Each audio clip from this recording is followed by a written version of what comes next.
Amém. Glória a Deus. Então, vamos só recapitular aqui para a gente entrar no próximo tópico. Olha, são 15 tipos. Não sei se a gente tem tempo para isso tudo, mas são 15 propósitos que a gente falou que ia falar, né? Vamos chegar no terço agora, depois vamos ver se a gente continua ou não, enfim.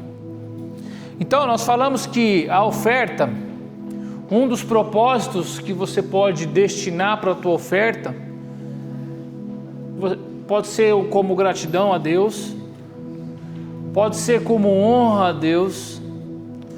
A sua oferta pode ser uma semente, e a sua oferta pode ser para o sustento da obra, principalmente aquilo que você não consegue fazer, onde você não consegue alcançar. Um missionário, há muitas formas de evangelização.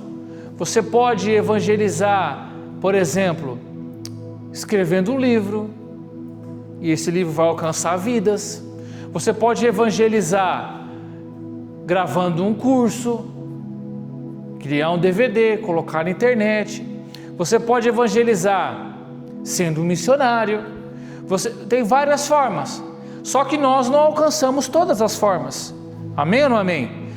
Uns não são todos que são missionários, não são todos que escrevem livros, não são todos que podem dar aulas, que podem pregar, que podem ministrar, não são, enfim. E você pode participar desse ministério, você pode participar do sustento da obra. Nós lemos aqui que tem pessoas que vivem no ministério, não é 2 Coríntios não, 1 Coríntios capítulo 9, Paulo vai falar que aquele que vive da obra, que tem que ser sustentado pela obra, né? Ele fala, quer ler lá 1 Coríntios capítulo 9? Nós já lemos, mas lemos de novo, porque quando fala de ser sustentado pela obra, o povo já desvia. 1 Coríntios capítulo 9. Coríntios não, pelo amor de Deus. Olha aqui, tem um time de futebol no Brasil que chama Corinthians. E ele é o maior rival do Palmeiras, que por acaso é o meu. Então, Corinthians não, credo. Bate na boca quando fala Corinthians, Zeca. E o nome Corinthians vem de Corinthians. Então, você tem que tomar cuidado para falar esse nome. Oi? 1 Coríntios 9. Então, aqui é um texto. Agora o texto que a gente vai ler é o 1 Coríntios 9, que é o verso 13. Não sabeis vós que aqueles que servem na administração daquilo que é sagrado comem das coisas do templo, e que aquele que serve no altar continuamente recebe a sua parte do altar? Assim ordenou também o Senhor aos que anunciam o Evangelho, que vivam do Evangelho. 1 Coríntios capítulo 9, verso 13 e verso 14. Então, muitos de nós não vivem do Evangelho. Muitos de nós, a maioria, temos o nosso trabalho secular, fazemos as nossas coisas na nossa vida, né? Trabalhamos, uns são motoristas, outros são cozinheiros, outros são funcionários públicos, outros são administradores, amém ou não amém? Outros são engenheiros, não vivem da obra. Então essas pessoas, mas há pessoas que vivem da obra, pastores, missionários, evangelistas, há pessoas que vivem da obra. Então nós temos que ofertar para que a obra seja sustentada, para que da obra de Deus essas pessoas vivam. Amém. Quando você oferta para o sustento da obra, você oferta para que pastores possam estar 100% dedicados ao pastoreio. Quando você oferta para o sustento da obra, você oferta para que pregadores possam estar 100% dedicados às pregações, ao estudo da palavra, a viagens, a deslocações, enfim. Estão conseguindo compreender ou não? Porque quem sustenta a obra são os filhos. A gente tem mania de, quando a gente não quer dar dinheiro para a igreja, a gente fala que não, Deus, não, quem sustenta a obra são filhos. Nós temos que sustentar a obra de Deus. E como Deus nos abençoa com o nosso trabalho mundano, e que ganhamos muito bem, graças a Deus, amém ou não amém? Amém, amém. Não, amor, ô, irmão, você está meio desanimado, que ganhamos muito bem, graças a Deus, né? Amém, graças a Deus, ganhamos muito bem. Então temos que sustentar a obra. Se não ganha, vai ganhar, irmão, em nome de Jesus, eu vou profetizar na tua vida. Se você não ganha muito bem, você vai ter que ganhar muito bem. Amém, glória a Deus. Então temos que sustentar aqueles que vivem da obra. Porque foi o exemplo que eu disse na última aula. Por que Jesus não acabou? Eu não esqueci da irmã não, viu, irmã? A sua aula está lá marcadinha, coloquei o seu nome nela. Coloquei lá, aula 19, irmã Dina. Está lá. É que eu não tive tempo ainda, estou com uma semana. Nós estamos com umas obras, vamos pintar um monte de autoestrada aí agora. E eu tenho que fazer um monte de plano de sinalização. Olha, eu estou... Mas vai chegar lá. Onde eu estava. Então, o exemplo que eu dei na semana passada. Por que Jesus não acaba com a fome? Porque as pessoas não precisam de comida, as pessoas precisam de Cristo. As pessoas lá na África que passam fome, as pessoas lá na América do Sul que passam fome, as pessoas do mundo todo que passam fome, elas não precisam de comida, elas precisam de Cristo. Então, por isso que Jesus não acaba com a fome, porque Jesus sabe que essas pessoas precisam dele. Então nós temos que sustentar a obra para que o nome dele chegue até essas pessoas. Esse é o nosso principal foco. Qual que é o principal foco da igreja? Seu principal foco, o foco do irmão Aurélio. Qual que é o foco dele? Primeiro, cumprir com o chamado pelo qual Deus o deixou nessa terra. Você está aqui para cumprir com o teu chamado, irmão. Pastor, eu não sei qual é o meu chamado. Então você está complicado. Porque nós estamos aqui por um propósito. Estamos aqui por um chamado. E a primeira coisa que a gente tem que saber é qual é o nosso chamado. Eu não sei qual é o seu chamado. Eu já descobri o meu, agora você precisa descobrir o seu. Amém ou não amém? Primeira coisa. Segunda coisa pelo qual estamos aqui, para que a obra continue, para que a manifestação do reino continue, para que você faça parte da manifestação do reino, da expansão do reino de Deus. E aí, com o seu chamado, você cumpre uma parte. Só que nem, por exemplo, eu não sou missionário, eu não tenho chamado missionário. Eu conversei com o pastor Vitor uma vez, logo que eu cheguei aqui, a gente estava conversando, aquela história da época da Lausanne, de igreja na Lausanne, lembra aquela história toda? E aí ele falou, não sei o que, você está aqui comigo e tal, e a gente nunca sabe, de repente no futuro, a gente planta uma igreja na Lausanne e você vai para lá e fala assim, não pastor, com certeza eu não vou para lá. E eu não vou para igreja nenhuma. Ele falou, como não? Eu falei, porque esse não é o meu chamado, eu sei qual é o meu chamado. O meu chamado não é esse. Eu posso te ajudar, eu vou lá, prego, trago a palavra, ensino, mas eu não sou, esse não é o meu propósito. Você consegue compreender? Quando você tem ciência do teu propósito, irmão, você caminha nele. Eu sei qual é o meu chamado. O meu chamado não é pastoreio. O meu chamado não é missionário. Então, eu tenho que sustentar os missionários. Eu tenho que participar para que os missionários possam ser sustentados. Eu tenho que ofertar na vida dos missionários. Eu tenho que ofertar, por exemplo, eu tenho pregado menos do que eu já preguei. Então, se tem pregadores, evangelistas, eu tenho que sustentá-los, tenho que abençoá-los. Porque quando eu faço isso, eu deixo de estar só no meu chamado e alcanço outros propósitos. Está conseguindo compreender? Então, vou usar o meu exemplo.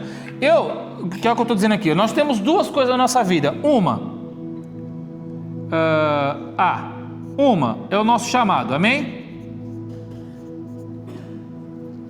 Você sabe qual é o seu chamado, você vai cumpri-lo. E detalhe, olha aqui, irmãos. Eu antes de virmos para Portugal, eu vivia do meu chamado, amém ou não amém? Então eu pregava, recebia ofertas, eu era evangelista, eu pregava a palavra, eu era evangelista. Eu era evangelista porque eu evangelizava e levava a palavra e era pregador, mas já era consagrado pastor. E eu tinha os meus livros, eu vendia os meus livros. Ô meu irmão, você acha que eu nunca tirei nada do meu bolso para poder cumprir com o meu chamado? A pastora já sabe, né? A gente acha que, olha, vou cumprir o meu chamado, Deus vai fazer tudo, meu irmão. É negativo. Você mais coloca do que recebe. Durante muito tempo, eu mais colocava do que recebia. Eu tenho que sustentar o meu próprio chamado muitas vezes. Você consegue compreender ou não? A gente coloca dinheiro, a gente investe. Investe tempo, investe dinheiro, investe deixar de estar com os filhos muitas vezes. Consegue compreender? E o segundo, que é expandir o reino. Vou colocar aqui reino de Deus, tá bem? Quando você faz o seu chamado, ok, check. Só que isso aqui também faz parte. O que Jesus disse? Ide a todos os povos e nações. Você está fazendo isso? Ou você acha que isso foi só para mim? Foi só o pastor? Isso não foi, isso foi para todos. Aí agora eu te pergunto, como que você está fazendo o ID? Como que você está cumprindo o ID? Aqui está o ID, tá bem? Aqui está o ID.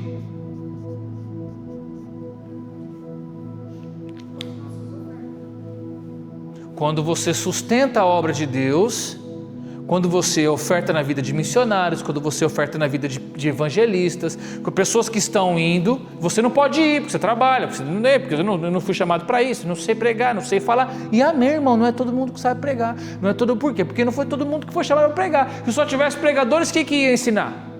Se só tivesse ensinadores, quem que ia cuidar?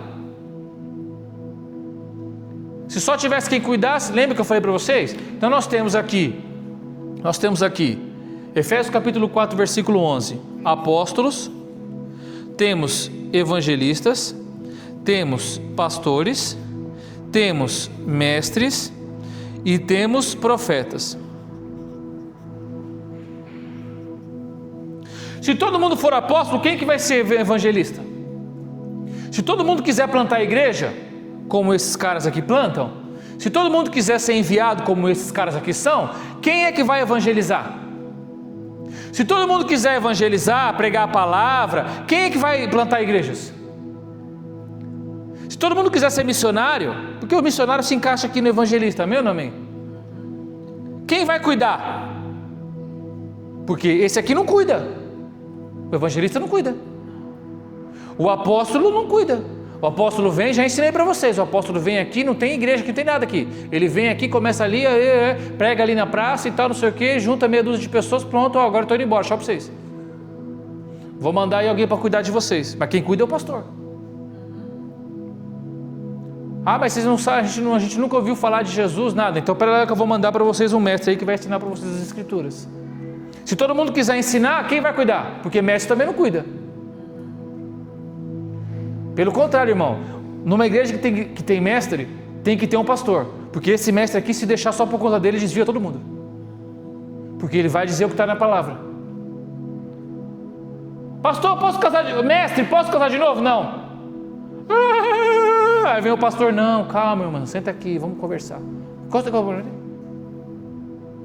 mestre não cuida de ninguém, quem cuida é o pastor. O pastor ensina? Não, porque o pastor não tem que ensinar, porque se o pastor quiser ensinar, ele não cuida. Então tem o profeta então, meu irmão, se tiver só profeta na igreja, acaba a igreja. Por quê? As pessoas não estão fazendo aquilo que tem que ser feito, as pessoas não estão vivendo conforme tem que ser, as pessoas são assim, nós somos assim. O profeta vai começar a receber de Deus e vai começar a descer lapada em todo mundo, não fica ninguém na igreja. Vocês estão conseguindo compreender? A gente não pode ser todo mundo. Ah, pastor, eu não prego, amém, irmão, a vida é assim, eu também não planto igreja. E eu também não sou profeta, não tenho ministério profético, amém, irmão, cada um na sua. Então, você vive o seu chamado primeiro, mas se o seu chamado não expande o reino de Deus, você também tem que arrumar um jeito de fazer isso aqui. E você faz isso aqui, você expande o reino, você cumpre o ID, quando você sustenta a obra de Deus. E para isso a sua oferta tem que ter propósito. Porque você vai lá e oferta, olha, essa oferta aqui eu vou ofertar, Senhor, para que o Senhor levante aqui no meio da igreja, aqui evangelistas, que daqui possam ir expandir o reino de Deus, e eu vou... Então Deus tem que saber. Olha, essa minha oferta aqui vai ser para a expansão do reino, vai ser para eu cumprir o ID. Ah, foi o que eu disse na semana passada. Vem alguém aqui vendendo um livro, opa, eu quero, você tem que ser o primeiro, irmão. Eu lembro que eu pregava muito lá nas igrejas e eu levava meus livros. Meu irmão, eu quase nunca voltava com nada para casa. Ia nas igrejas olha, não teve vezes que eu falava, olha, aqui, o livro é 5 euros, mas aqui, se você só tiver um, pode comprar por um. Eu quero que você tenha. E as pessoas, olha, não tenho 5, posso comprar com um? Pode, irmão, toma, leva teu. Se não tiver nada, leva também. Vocês estão conseguindo entender? Isso é viver o reino. Isso é viver o reino.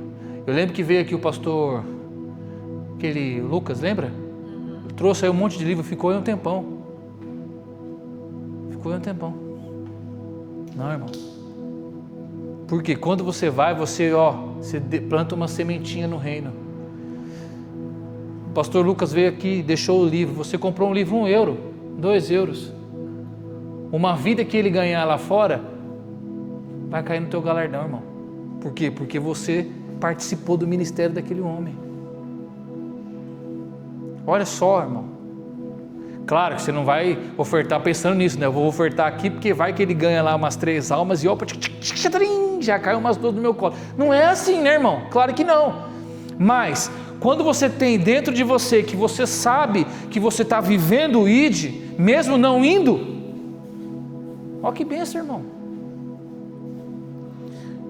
E com o coração aberto e com a mente ciente disso, Deus vai te recompensar, vai fazer parte do teu galardão. Porque você acha que Paulo não fez investimento no reino? Ele parou de trabalhar, irmão. Ele era empresário. Parou de trabalhar para viver pelo reino. Pensa que é fácil, é? Imagina você hoje parar de trabalhar. O teu salário, 0. Vai pagar as contas semana que vem como? É assim que as pessoas que vivem do reino de Deus vivem, irmão.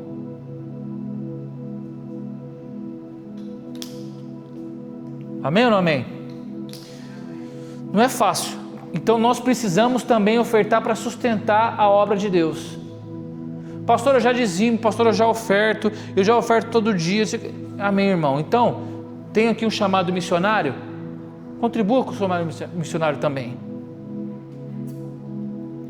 Nós estávamos, tem um tempinho já, estávamos ali no Alma Shopping jantando e encostou um rapazito, devia ter acho que uns 16 anos, né, amor? 16 anos, um menino jovem. Tudo bem, não sei o quê? Tudo bem. Aí perguntou, posso fazer uma oração por vocês? Estava eu, Priscila e a Lívia. Não perguntou nada, só deu boa noite e perguntou se a gente podia fazer uma oração, se ele podia fazer uma oração por nós. Eu falei, amém? Pode, claro. Ele orou, tal. Uma oração bem rápida. E aí falou, olha, estou aqui, isso aqui, tal. Falou um pouquinho de Jesus e daí, boca calada. Eu falei, não vou nem falar, não, para não, né? Isso aqui, tal, Jesus, assim, assado, tal. Que bom, isso aqui, tal. Aí ele, então, a gente tem aqui vendendo esses livros e tal, não sei o quê.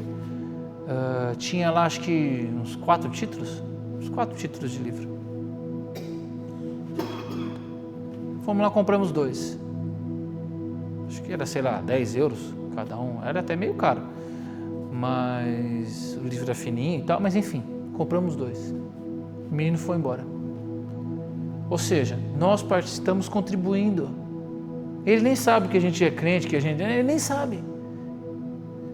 Contribuindo com ele. Não perca essa oportunidade, porque eu não sei se esse menino aí um dia vai virar um Billy Graham de Portugal, eu não sei. Pode ser que não, irmão. Pode ser que isso sirva só para ele poder. Ele consegue compreender? Não perca a oportunidade. Seja alguém que te oferece alguma coisa, seja quando Deus fala no teu coração, porque Deus fala, é que às vezes a gente finge que não ouve. Às vezes Deus fala algumas coisas pra gente, dá uma oferta pro fulano, faz isso. Às vezes Deus pede pra gente fazer umas coisas meio doidas e a gente finge que não ouve. Irmão, vai por mim.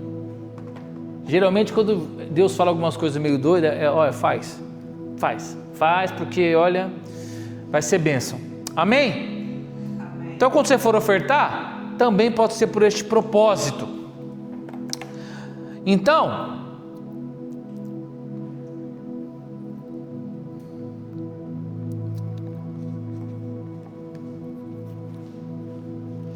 nós temos essas 5 ofertas, essas 4 ofertas, tipos de ofertas que você pode fazer e que vão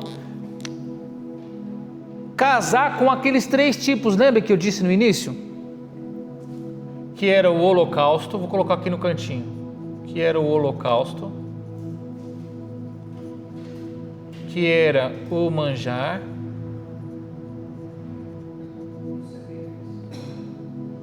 e o sacrifício. Porque a gente começou falando delas e acho que você falou, tá bem. O que isso tem a ver? Então, essas ofertas todas que a gente vai falar, elas se encaixam em alguma das aqui. O holocausto, o que é o holocausto? Viver em santidade.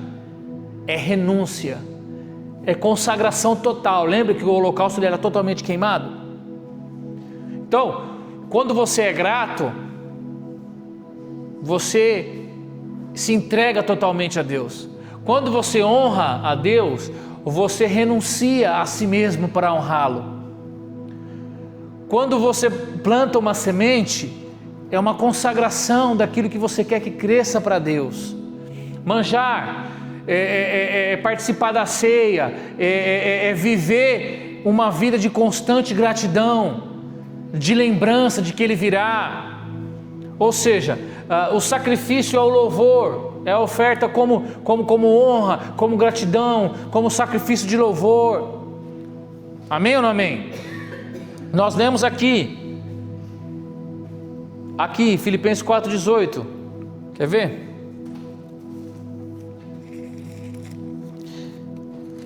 Ele diz assim: recebi tudo e tenho abundância. Olha só. Cheio estou, depois que recebi de Epafrodito, que da vossa parte me foi enviado.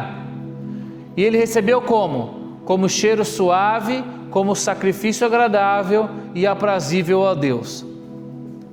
Amém? Então a sua oferta, presta atenção, a sua oferta, quando você entrega ela com propósito, com um coração íntegro, Deus recebe ela como um sacrifício espiritual. Por isso que eu falei, você pode entregar oferta. Você pode entregar oferta. Ela pode ser dinheiro.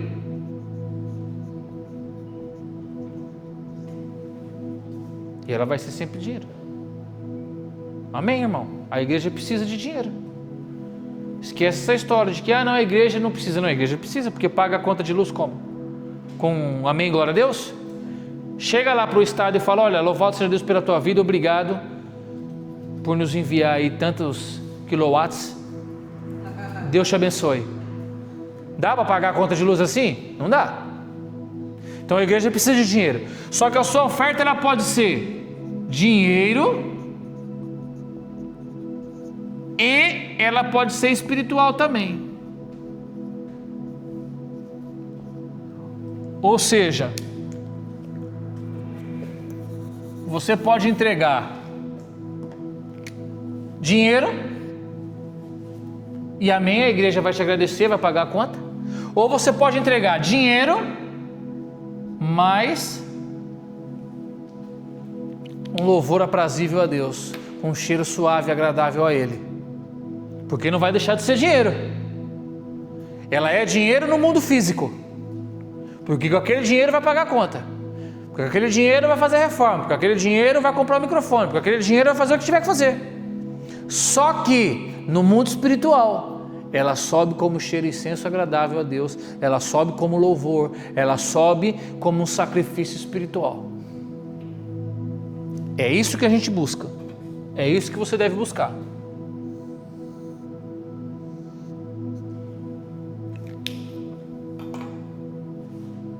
Só que para você chegar aqui, você precisa De onde que a gente tirou isso?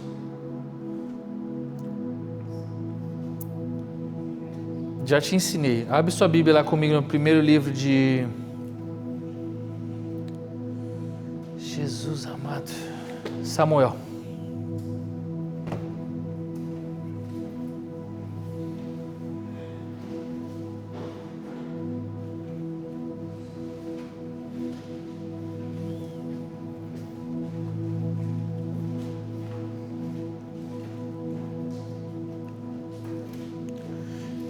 Primeiro livro de Samuel.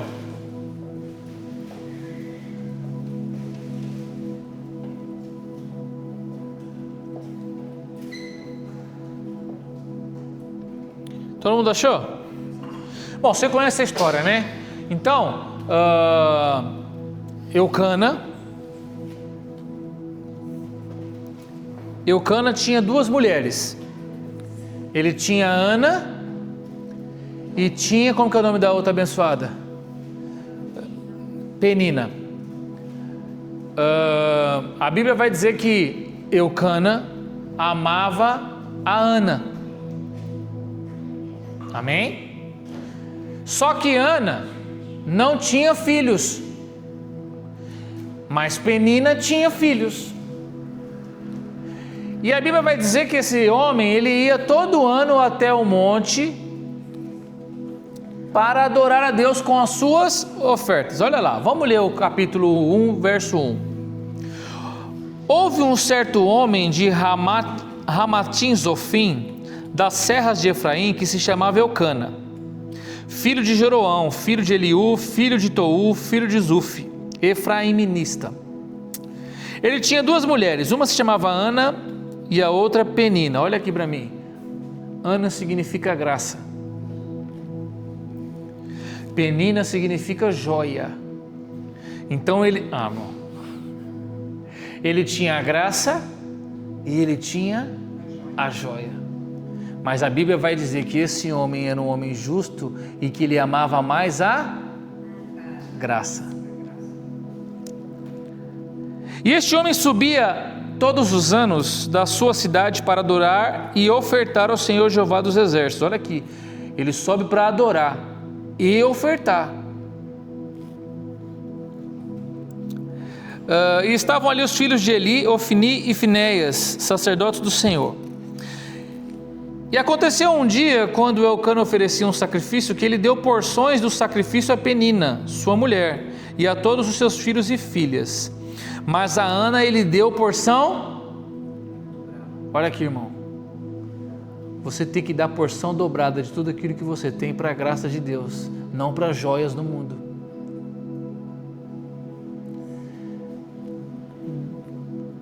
O que Deus está te dizendo? Faça o que tem que fazer no mundo. Quer sair para jantar? Saia para jantar. Quer passear no fim de semana? Saia para passear. Quer fazer uma bela de uma viagem no final do ano? Faça uma bela viagem. Só que não se esqueça que você tem que dar dobrado para a graça de Deus. O que acontece com os crentes? Os crentes, eles fazem o contrário. Eles investem mais na joia, mais na penina, do que na graça.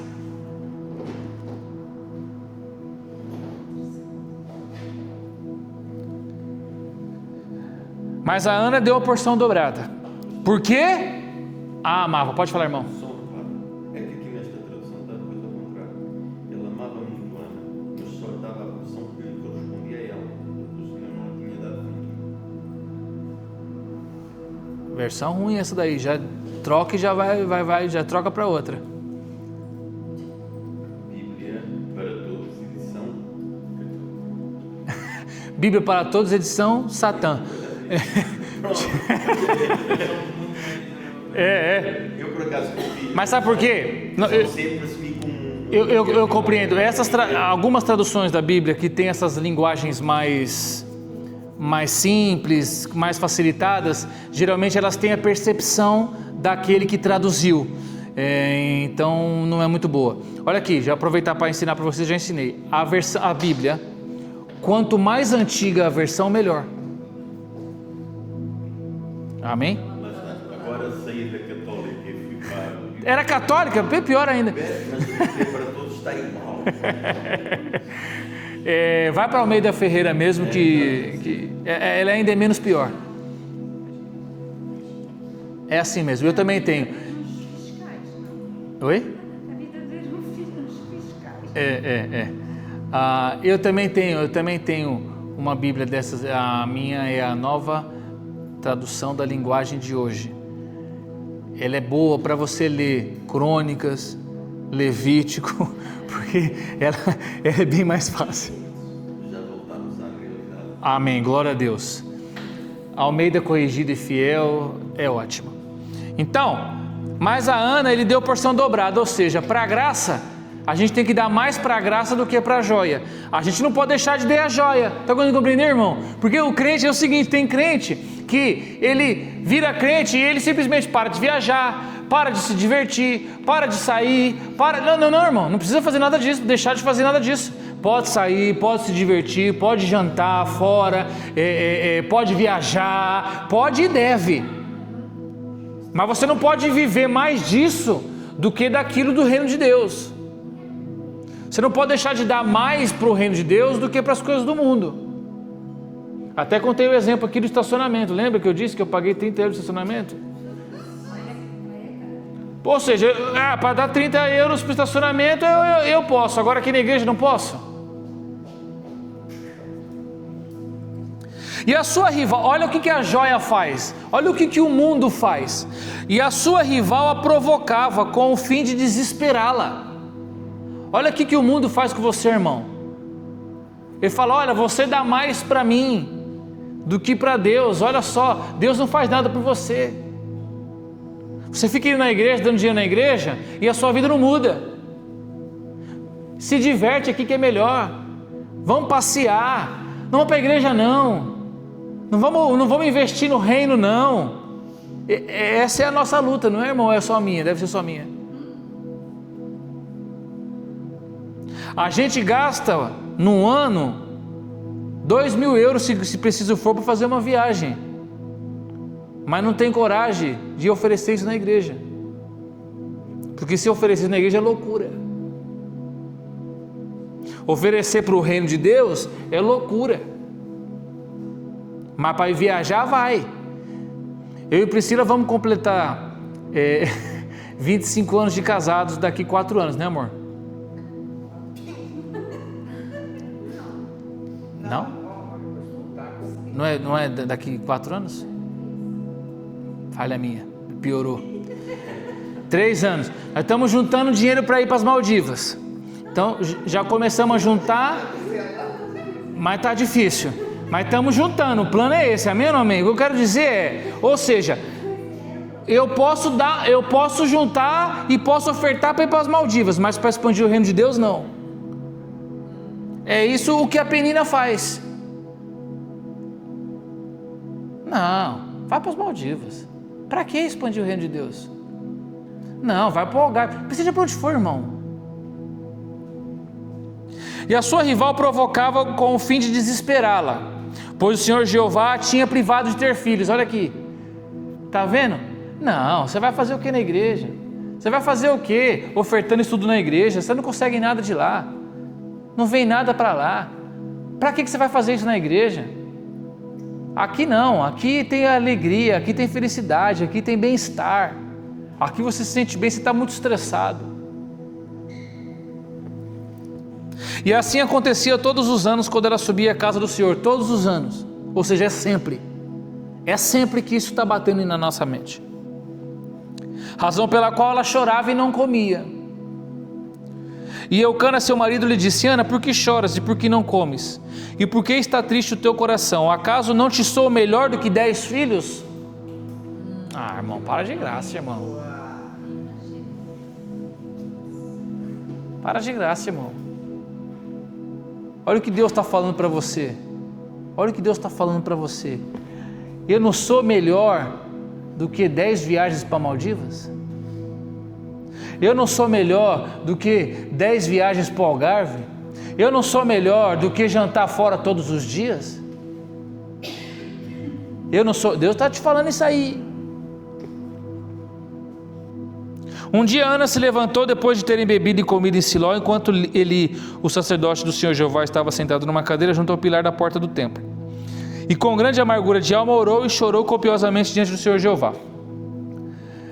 Aqui eu vou pular aqui para a gente não ficar lendo os textos, porque a gente já conhece a história. Então, num ano, ela estava ali e ela recebeu a melhor oferta, amém ou não amém?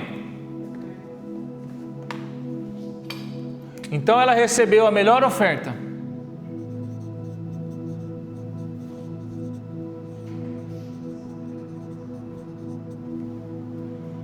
Recebeu a melhor oferta, porque Eucana dava para ela a porção dobrada, então ela tinha a melhor oferta. Eles iam lá todos os anos, amém ou não amém? Eles iam lá todos os anos.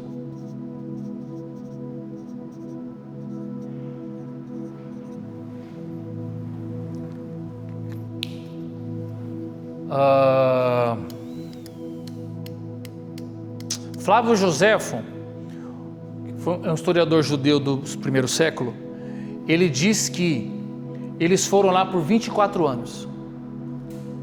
Ou seja, eles foram lá 24 vezes. Então, a Bíblia não diz, mas ele é um historiador judeu do século I, então a gente tem que... Então ela ia lá.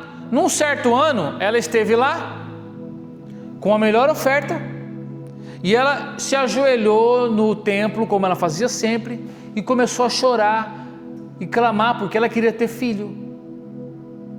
Amém ou não amém? Ela queria ter um filho. E ela começou a clamar. Olha só o que está escrito, verso 12. E como já fazia muito tempo que Ana perseverava em oração perante o seu Jeová, Eli observou a sua boca. Porquanto Ana falava no seu coração e os seus lábios apenas se moviam. Então ele pensou que ela estava embriagada. Eli é o sacerdote, amém? E Eli disse a ela: até quando tu estarás bêbada? Afasta de ti o teu vinho. E respondendo Ana disse: não, meu senhor, eu sou uma mulher de espírito pesaroso. Não bebi vinho ou qualquer bebida forte, mas tenho derramado a minha alma perante o Senhor Jeová. Não pense que a tua serva é uma filha de Belial, pois, olha aqui para mim. Não vou falar não, isso aqui não vou falar não. Não vou falar não. Então, verso 17. Então respondeu-lhe Eli e disse: vai em paz, e que o Deus de Israel te conceda a graça que lhe pediste. Olha aqui. Ela tinha fé, porque ela perseverava, ela ia todos os anos, com a melhor oferta.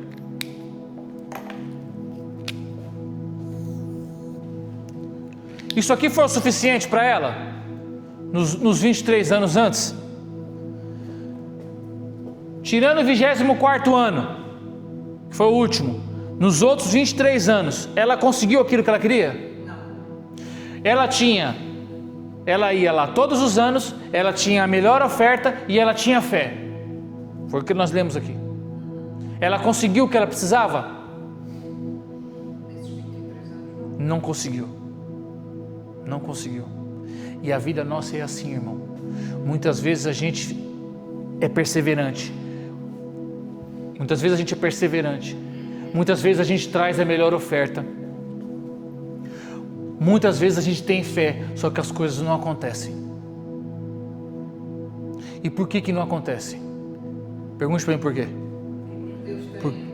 Pergunte por quê. Porque falta um sacerdote. O nosso grande problema é que a gente quer fazer tudo sozinho. A gente vem todo ano, a gente traz a melhor oferta, a gente tem até fé, só que a gente não tem um sacerdote. O que aconteceu de diferente dos 23 anos no 24º? Vamos ler o texto. Verso 17. Então respondeu-lhe Eli e disse: vai em paz, e que o Deus de Israel te conceda a graça que pediste. No 24º ano, ela estava lá, como ela estava todos os anos, com a melhor oferta e com a melhor fé, mas nesse dia o sacerdote liberou a bênção. Por isso que estendemos as mãos aqui, e o sacerdote libera a tua bênção. Pode ser que você não receba por outros motivos, mas que o sacerdote liberou. Está conseguindo compreender, irmão? Muitas vezes a gente precisa de um sacerdote para liberar algo na nossa vida. Porque Deus não colocou os sacerdotes aqui, os sacerdotes que eu digo, Deus não colocou esses homens à toa. Esses homens têm unção de Deus sobre a vida deles. Você crê ou não crê? Eu creio que o nosso pastor, João, tem unção de Deus sobre a vida dele para liberar e desbloquear coisas na minha vida. Porque se eu não creio nisso, sabe o que eu faço, pastor? Eu pego minha bibliazinha, põe debaixo do braço e vou embora dessa igreja. Simples assim. Vou para um lugar onde eu acredito que um sacerdote tem unção de Deus sobre a vida dele, autoridade de Deus sobre a vida dele, para derramar bênção sobre mim, para desbloquear a bênção sobre a minha vida. Amém, irmão? A gente é assim. Tem um livrinho, eu tenho ele, mas enfim, ele não sei se vai ter aqui. Chama O Perigo, digita aí, você deve ter na internet aí. O Perigo de Romper os Princípios da Autoridade. É do pastor Josué, esqueci o nome dele. É um livro, olha, se você conseguir, é um pastor brasileiro, mas se você conseguir fazer o download dele, ele é fantástico. Ele é uma capinha branca, tem uma coroa assim. O Princípios da Autoridade.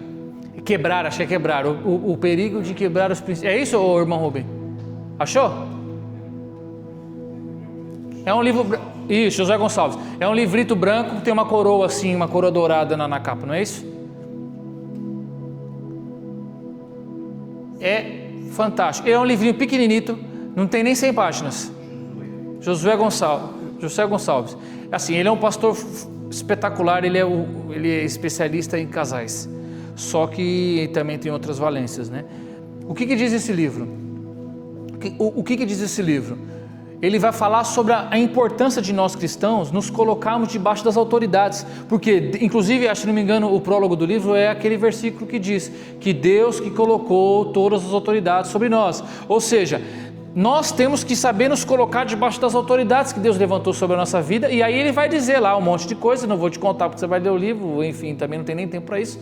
Ele vai te dizer, para cada tipo de autoridade, qual é o tipo de bênção que você recebe, porque se é um princípio, o princípio da autoridade, quando você se coloca debaixo da autoridade, é derramado sobre você as bênçãos daquele princípio, que é o que nós estamos falando aqui. Olha, é fenomenal. Eu tenho esse livro, se não me engano, acho que eu até trouxe para cá. Eu vou dar uma vista de olhos aqui. Eu trouxe algumas coisas, eu não sei o que eu tenho e o que eu não tenho. Se eu tiver aqui, eu empresto para vocês. Olha, é fantástico. Inclusive apareceram minhas lembranças aí esses dias, por isso que eu lembrei. Uma foto minha lendo ele, enfim, quando eu comprei. Whatever. Então, presta atenção. Quando o sacerdote liberou a bênção e disse, vai-te em paz e que Deus te conceda, pronto, desbloqueou. Então, o que eu quero dizer com isso tudo? Que é preciso que haja uma ordem, que o princípio seja cumprido e que o sacerdote muitas vezes é necessário. Amém? O sacerdote muitas vezes precisa abençoar. Eu abençoo e Deus conceda o desejo do teu coração. Amém? Porque às vezes a gente fala isso e as pessoas não entendem bem.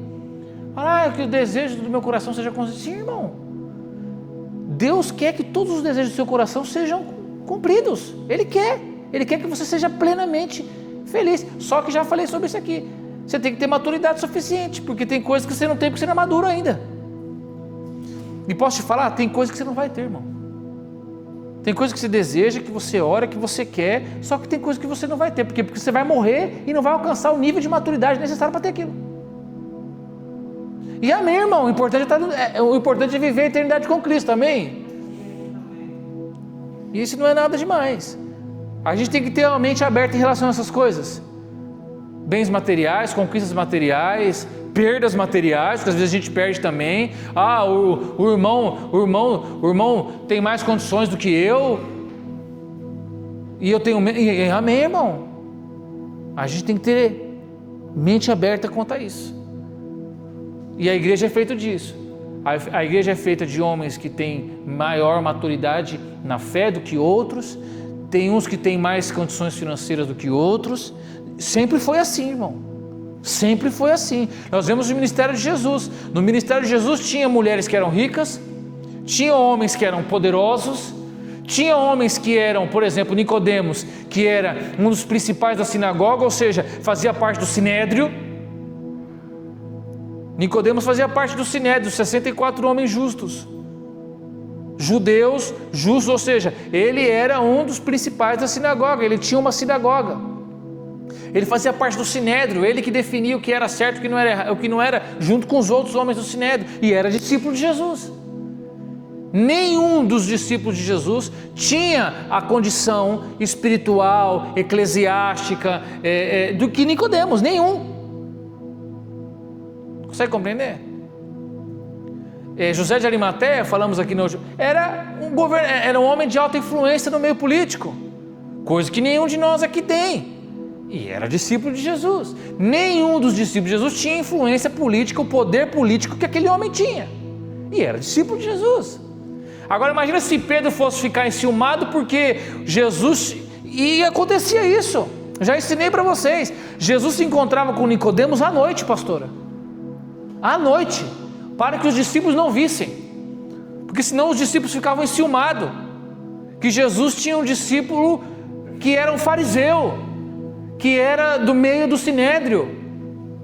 Jesus se encontrava com José de Arimateia também em momentos que não era possível, porque era um homem poderoso, um homem rico. E na igreja a gente tem que abrir a nossa mente. Vai ter pessoas aqui, em nome de Jesus, e eu profetizo que vai vir pessoas aqui ricas, muito ricas, e a gente vai ter que lidar com elas, porque são nossos irmãos de Cristo, e o reino também precisa dessas pessoas. E talvez nós nunca vamos ser ricos quanto essas pessoas, e amém, glória a Deus, irmão. Mas nós temos outras valências que essas pessoas não têm. E assim é feito o reino, de pessoas diferentes, com valências diferentes, com posições sociais diferentes, com posições econômicas diferentes. Amém? Alguma dúvida até aqui? Não? Então, falamos sobre o fato de não ter culto sem oferta, né? Porque ele faz parte da liturgia, porque hoje a gente não traz mais cordeiro, não traz pomba, não traz mais boi para cá, né? Por mais que eu tenha algumas pessoas que queriam, né? Não, mas a gente não traz ovelha aqui para matar a pomba, não, a gente não faz mais isso. O sangue do cordeiro já foi derramado. Abre aí Hebreus capítulo 10.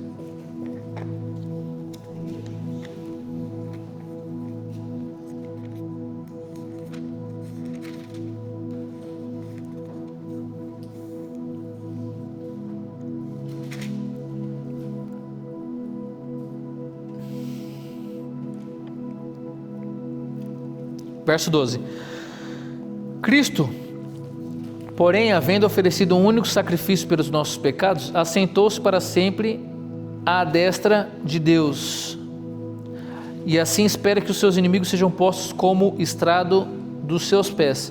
E assim como uma só oferta, ele aperfeiçoou para sempre os que são santificados. Então preste atenção, Deus já se entregou, o cordeiro já foi entregue. Ou seja, o que ele espera de nós agora? Que sejamos santificados, que sejamos santos, ou seja, que a nossa vida seja uma vida de entrega. O que é uma oferta? É entrega. Então agora nós viveremos uma vida de entrega. E a sua, olha aqui, e a sua vida, que é uma vida de entrega, que é uma oferta de entrega a Deus, ela fala. Como assim? A sua oferta fala.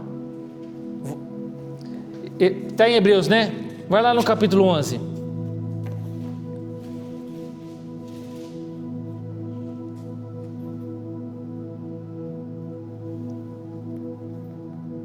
Pastor, eu sou uma oferta, e uma oferta fala.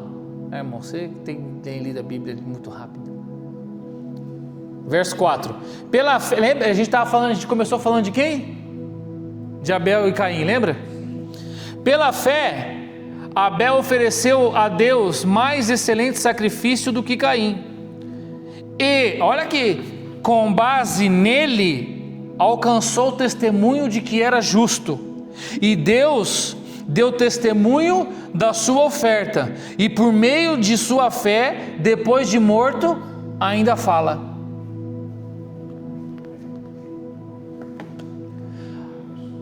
Irmão, a sua oferta vai falar por você lá no céu. Vou falar de novo. A sua oferta, quando chega lá, fala sobre você, dá testemunho sobre você, dá testemunho sobre o teu coração, dá testemunho sobre o teu caráter, dá testemunho sobre o teu propósito. É isso tudo, irmão. Quando você oferta gratidão, é isso que Deus recebe. A sua oferta chega lá e fala para ele: olha só como a orelha é grato, cheiro suave, agradável a Deus. Gratidão, meu filho. Irmão, nós somos pais e mães, amém ou não amém? À exceção da Gemima e da Regina. Mas olha aqui, não precisa nem ser pai nem mãe para poder saber olhar para alguém e ver que alguém é grato a ti. Irmão, a gente não se sente bem quando você faz algo por alguém e essa pessoa responde com gratidão? Amém. Irmão, imagina Deus que olha para você, olha para mim, uns serizinhos desses, chechelento, desse tamanhinho, com coração grato. É por isso que não importa o valor da oferta. É por isso que não importa o valor, porque não é isso que Deus sente. Se a sua oferta pode ser um cento, meu irmão, se ela tiver gratidão, e ela vai subir para Deus como gratidão, e Ele vai sentir o cheiro suave e agradável da tua gratidão. Não tem nada a ver com dinheiro, com valor, irmão. Consegue compreender ou não? Mas a pergunta que eu quero fazer, e quero que vocês tenham que ter essa coisa na mente de vocês. Quando Ele olha para a sua oferta, quando Deus recebe a sua oferta, o que é que Ele vê? A tua oferta fala com Ele? Ah, mãe, pastora, a minha oferta fala. Então ela fala o quê? O que ela fala sobre você? Ela fala que você é grato? Ela fala que você honra a Deus? Ela é uma semente. Ela vai para lá dizendo: Deus, pode contar comigo, eu vou participar do teu reino. Olha aqui, esse fulano missionário, fulano de tal, pode contar comigo. Ele vai lá, eu não posso estar no lugar dele, mas eu posso patrociná-lo. É isso que a nossa oferta fala, irmão. Nossa oferta tem que falar. Ela tem que chegar lá para Deus e dizer o que ela, olha, o que eu estou fazendo aqui? Eu acabei de chegar, olha a sua oferta chegando no céu, cheguei agora. Sua oferta da Tânia, lá de baixo, daquela igrejinha de Miranda do Corvo, tenho algo para falar a respeito dela. Deus vai inalar aquela oferta e essa fala vai passar dentro dele e ele vai sentir, vai perceber toda a gratidão dela, a honra, seja o que for, dentro dele. E aí sim, ela cumpriu com o papel dela. Consegue compreender ou não? E aí ele vai saber qual que é o coração dela, ele vai perceber que tem uma filha amada, ele vai... Muda, é totalmente diferente, irmão, do que você vem aqui meter umas moedinhas na caixinha. Não tem nada a ver com isso. A vida toda a gente meteu dinheiro na caixinha, foi o que a gente fez. Amém, irmão? Amém? A igreja precisa. Amém? A igreja precisa. Só que no mundo espiritual ela não teve efeito nenhum. Isso é mal, vou para o inferno por causa disso? Não, irmão. Você só deixa de experimentar isso. A gente só deixou de experimentar durante esse tempo todo as bênçãos espirituais, Deus se agradar de nós, Deus inalar o cheiro suave da nossa gratidão. A gente só deixou de ter isso. E não é pouco. é tudo.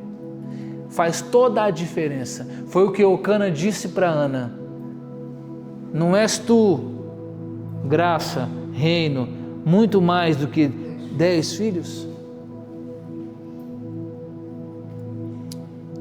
Está aí ou não?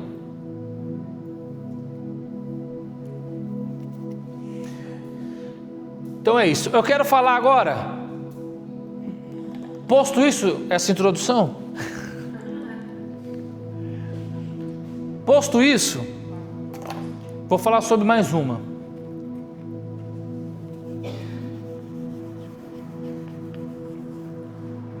Eu não sei se são os apagadores que não prestam, ou se é o quadro ou se é o pincel. Ainda estou...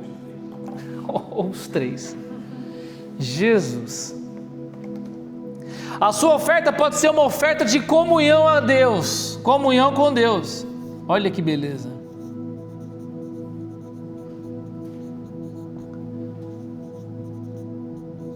A Bíblia vai chamar essa oferta de oferta pacífica. Do hebraico shelamim. Abre sua Bíblia comigo em Levítico capítulo 7.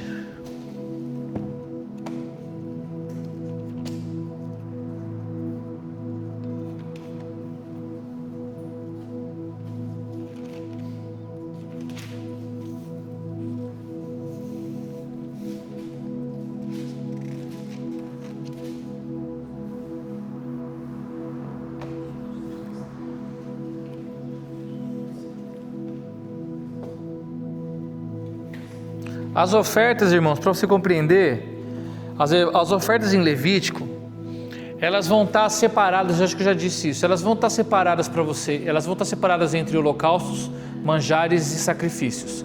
Dentro dessas 3 grandes subdivisões, você vai ter todas elas. Então, essa que nós vamos ler aqui, ela é uma oferta que tem que ser executada como um sacrifício, mas na verdade o nome da oferta é oferta pacífica, tá bem? Porque é a maneira como se você trazia oferta, porque assim, você podia, por exemplo, você vai trazer uma oferta, você vai trazer uma oferta de gratidão, então ela tem que ser, você ia levar lá um boi, por exemplo, então esse boi, ele não pode ser, ou ele vai ser um holocausto, vai ser todo queimado, ou ele vai ser um sacrifício, vai ser queimado só algumas partes. Você consegue compreender? Então, quando a gente lê isso na Bíblia, a gente acha que é tudo a mesma oferta. Então a gente lê lá, oferta de sacrifício, a gente acha que é uma daquelas 3. Só que não é assim, é a maneira pela qual você vai entregar aquela oferta. Não sei se eu fui claro. Então, a gente acha que é a mesma oferta, mas não é. Presta atenção, verso 11. Olha aqui, presta atenção. Nós já temos aqui, ele fala de dois tipos de confecção de oferta diferente. Olha no verso 10. Olha o verso 9. Assim mesmo, toda oferta vegetal que for assada no forno, na panela ou na frigideira, será do sacerdote que a oferecer, seja amassada com azeite ou seca. Toda oferta vegetal será equitativamente de todos os filhos de Arão. Então aqui ele está falando da oferta de manjar, que é um tipo de você oferecer ofertas. Então, por exemplo, você pode oferecer uma oferta de honra como manjar. Ou seja, você vai fazer um bolo, vai oferecer uma oferta vegetal. Ou você pode também entregar uma oferta de honra, um sacrifício, que é um animal que vai ser queimado só algumas partes. Consegue compreender? Porque a gente fala de oferta, igual tinha escrito aqui, por isso que eu apaguei. A gente tinha escrito ali, holocausto, manjar e sacrifício, a gente acha que só tem esses 3 tipos de oferta. Não, existem diversas outras ofertas dentro desses 3 subtipos. Amém? E a que nós vamos falar agora é a oferta pacífica, shelamim, que é uma oferta de comunhão com Deus. Verso 11. Esta é a lei do sacrifício pacífico, tá vendo? O sacrifício pacífico, ou seja, é uma oferta pacífica, que será oferecida ao Senhor. Se o oferecerem em ação de graças, lembra que eu disse que a ação de graças era uma oferta? Vocês lembram? Nós lemos lá Filipenses capítulo 4, verso 6, onde dizia que a ação de graças era uma oferta. Se o oferecerem em ação de graças, junto com o sacrifício de ação de graças, oferecerás tortas, olha lá, tá vendo? Ou seja, você pode oferecer ela com manjar, sem fermento, amassadas com azeite, bolos sem fermentos, untados com azeite, as tortas de flor de farinha de trigo serão fritas em muito azeite. Com as tortas fermentadas apresentarás o teu sacrifício pacífico em ação de graças.